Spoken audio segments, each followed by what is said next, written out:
positive or mostly negative? I mean, what kind of, is he more of a nitpicker or is he more of a positive reinforcement kind of guy? He's always been kind of a nitpicker. Going back even through high school, me and my dad would always sit in the basement on Sundays and get a hold of the game tape from my high school games and just kind of go through and break it down and figure out things that I can do better. I mean, obviously I have a huge resource in him, and so I try to use it as often as I can. I know obviously you've been here a while, so I don't want to go into this too far. I mean, did it mean a lot to him to see you start for the first time? Did you get the sense?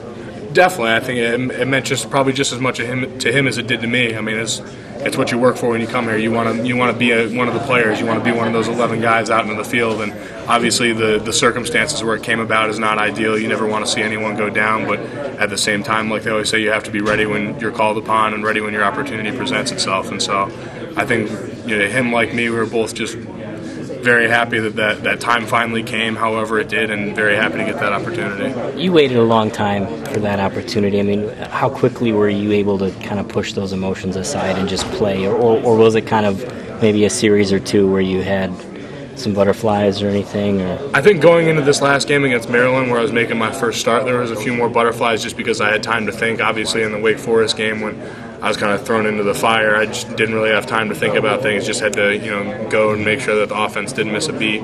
But I had a little bit more time to think about it coming up to the Maryland game. But I mean, at the end of the day, like I said last week, at the end of the day, it's a football game, and I wanted to go out there and just focus on the things that I can control and that I had to control and that I had to do to help the team do what it needed to do, and that was win that game. And I got a lot of help from the other four guys that were up front with me, guys that have started anywhere between 10 and I think Trevor's making somewhere around his 40-something start. So I had a lot of help from those guys that have all that experience and just went out there and just tried to play football. Changing gears a little bit, whose assignment is calling out? Coach Kelly said today, you want to identify Keckley and see where he is. I mean, whose job is that, and how do you go about that? What's the process with that as players? Just kind of depending on what we're running, just kind of making sure we always know where our responsibility is. If Keckley happens to fall on our responsibilities, which obviously being the player that he is, he usually does, just make sure we know where he is, call it out. If I have my head down, then the guards take care of that, Trevor and Chris. Whoever's in the best position to make that call will do it. Someone says Boston College. What comes to mind?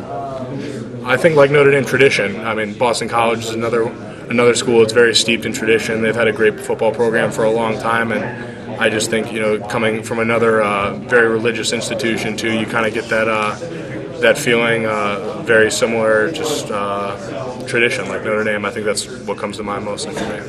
A couple.